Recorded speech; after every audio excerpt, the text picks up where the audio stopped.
founder of a small furniture manufacturing company that bears his name. He has a few series, but what you're seeing here is cast aluminum series 1. It's cast aluminum, as the name implies, transparency. And the aluminum is made from recycled engine block and conduit material. You know, notice that beautiful, elegant, nice, durable collection, despite it looking so petite, so delicate. The wood that's used is FSC certified oak. And I think there's just a beautiful sensual quality to these silhouettes, especially too once you start to see, feel and touch the finishes firsthand. By the way, John Reeves is going to be here at Market. He's going to be in the Four Hands A146 showroom if you wanted to spend some time talking to him. Obviously, he made a pretty substantial change to his business based on something he was seeing. He wasn't happy with some of the work conditions he was seeing in some of the plants that he was working with. He wanted to make a big change. You know, change is sometimes necessary and part of this type of marketplace, these types of times. And it's also change sort of mandating by some of this green messaging. So I have a few more examples of some of the green products you'll see here at the show. Introducing these products may seem like a bit of a change to reaching out to your customers. This messaging is starting to matter, and being able to go to market with some of that notion of reclaimed materials is really going to carry you through 2010 and beyond. Let's hope beyond.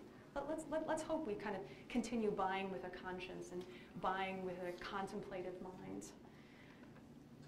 John Kelly is profiled in the First Look publication because of the radical change that he made to his business model, just like John Reeves. This is directly from the interview. My strategy in this global downturn is to design my way out of it, literally. I'm diversifying my exposure. I don't want to be known as a wood specialist anymore because it's too confining. It's like being an actor playing the same role over and over again. So what he did, and you might know John Kelly through his K1 series, his J1 series. He started on the scene with outdoor furniture, and that's went on to expand it into collections for this home. He has a retail store in Soho. What he's done now is he's decided, I'm kind of done with wood. I'm moving to aluminum. Aluminum's recyclable. I want to look at different kind of wood-based materials. So he's come out with this Row series. And one of the things I think that's pretty noteworthy is that it kind of takes this idea of green and gives you a lot more color choice. He offers 10 finishes for the aluminum frames as well as the mesh seat that's there.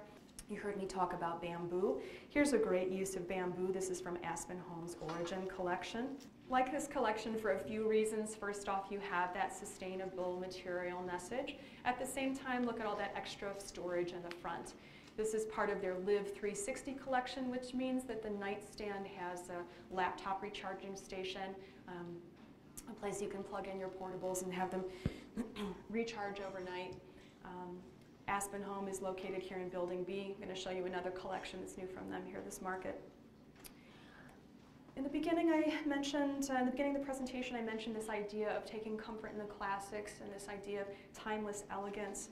And I have 3 pieces to show you. For this consumer, they're looking for high quality, high design, especially those types of products that appear to have been collected over time. These are resonating particularly well at high price points. It's a classic style. There's a vintage element to it. And to kind of get your arms around what that look might be in its full scope and scale, I would ask that you maybe check out what's at firstdibs.com and pieces.com, this idea of integrating the old and antiques with what's new.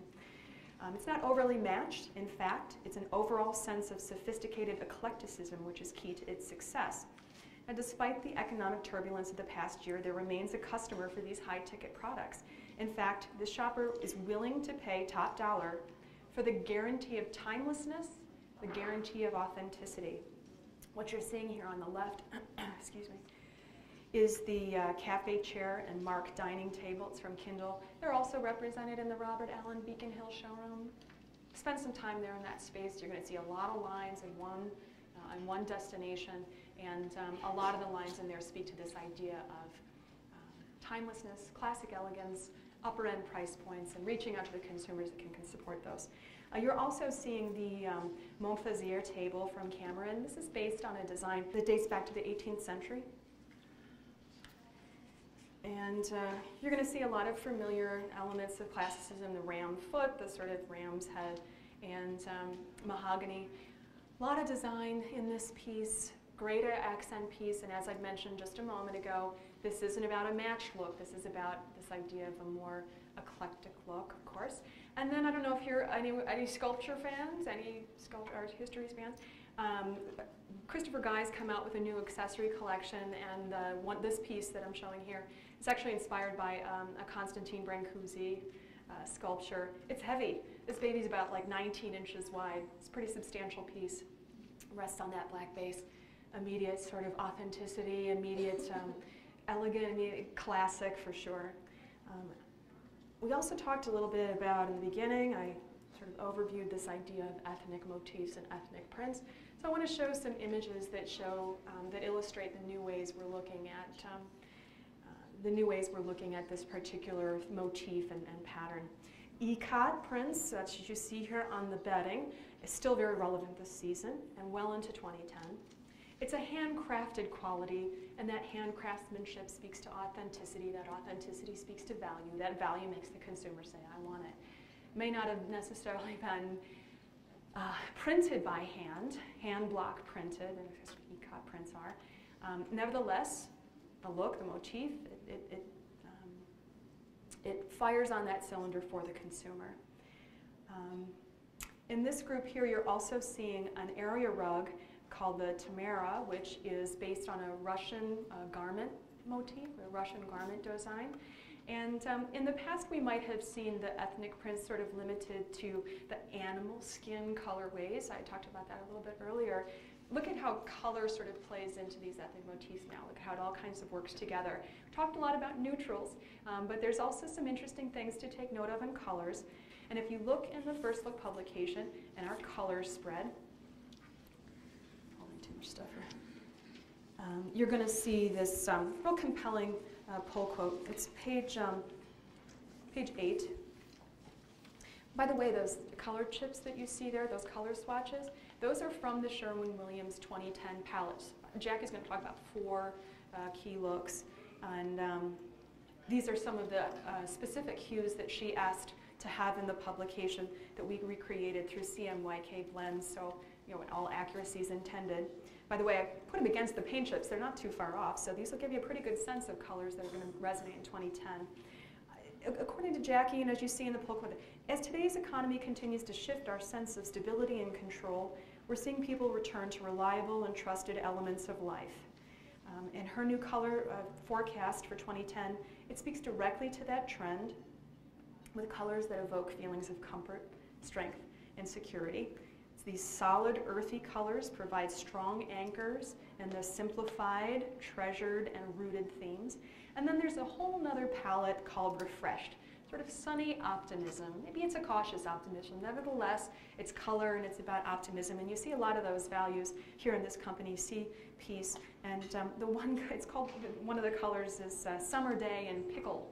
The wall decor piece here is from New Century Pictures. It's called Origin. I think it has sort of a cave painting sort of quality to it. It has the distressing.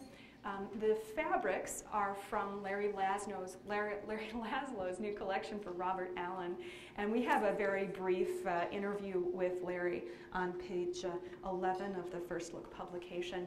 And sort of inspired by his travels, and he considers these new ethnic prints to be very timeless. These will be around. These are going to last. He considers these to be pretty important moving forward. And he's followed up, by the way, his metallics collection with these ethnic prints. See them here at the show, also in the Robert Allen Beacon Hill showroom.